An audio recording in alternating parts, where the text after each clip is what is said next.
మల్లారెడ్డి ఏడున్నా మల్లారెడ్డి. అప్పుడు సర్కార్ పక్షంలో ఉన్నా ఇప్పుడు ప్రతిపక్షంలో ఉన్నా దినాం ఆయన చుట్టూ కొన్ని వార్తలు చక్కర్లు కొడుతూనే ఉంటాయి. నిన్నయాల మల్లన్న పార్టీ మారతాడనే వార్తలు గుప్పుమంటున్నాయి కదా. అందులో నిజం ఎంతుందో తెలియదు కానీ మొత్తానికైతే ఇటు బీఆర్ఎస్ వాళ్ళు అటు కాంగ్రెస్ వాళ్ళు బగ్గా చర్చించుకుంటారు మల్లన్న సార్ మీద.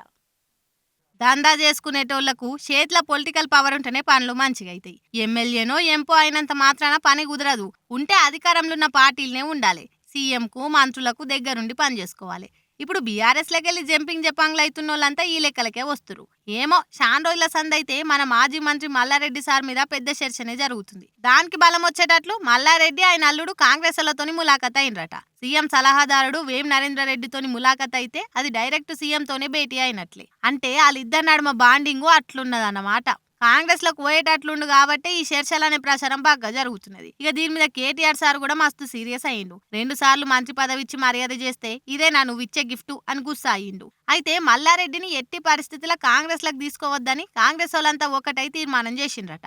అసొంటి ఆయనను మా పార్టీలకు అవసరం లేదని హెచ్చరిక చేసిండ్రు. ఒకవేళ పెద్దోళ్ళకి ఎవరికైనా ఆయన మీద ఇష్టం ఉంటే అది బయట చూసుకోండి గానీ పార్టీలకు తీసుకుంటే మాత్రం బాగుండదని అంటురట. మల్లారెడ్డి సార్ మీద పోటీ చేసిన వజ్రేష్ యాదవ్, మైనంపల్లి హనుమంతన్న, హర్షవర్ధన్ రెడ్డి, సుధీర్ రెడ్డి అసొంటి సీనియర్లు మీటింగ్ పెట్టి ఈ తీర్మానం చేసిరట. అయితే మల్లారెడ్డి మాత్రం నేను ఎట్టి పరిస్థితుల్లో బీఆర్ఎస్ ని ఇడిచిపెట్టా అనే అంటున్నాడు. ఇప్పటికే కేటీఆర్ సార్ కూడా క్లారిటీగా చెప్పేసిండట. ఎవరికి టికెట్ ఇచ్చినా బీఆర్ఎస్ గెలుపు కోసమే పనిచేస్తాం, ఇంట్లోనే ఉంటాం అని అయితే అంటున్నాడు. ఏదో కాలేజీ గోడను గులగొట్టినందుకు పోయి వేం నరేందర్ తోని మాట్లాడినా, అంతేగాని పార్టీ మారే ఉద్దేశమే లేదు, ఆ పని నేను చెయ్యా అని అంటున్నాడు. చూడాలే మరి రాజకీయాలల్లో ఎప్పుడేం జరిగేది మన చేతులేముంటది. పోతుంటే అదే తెలుస్తదిలే.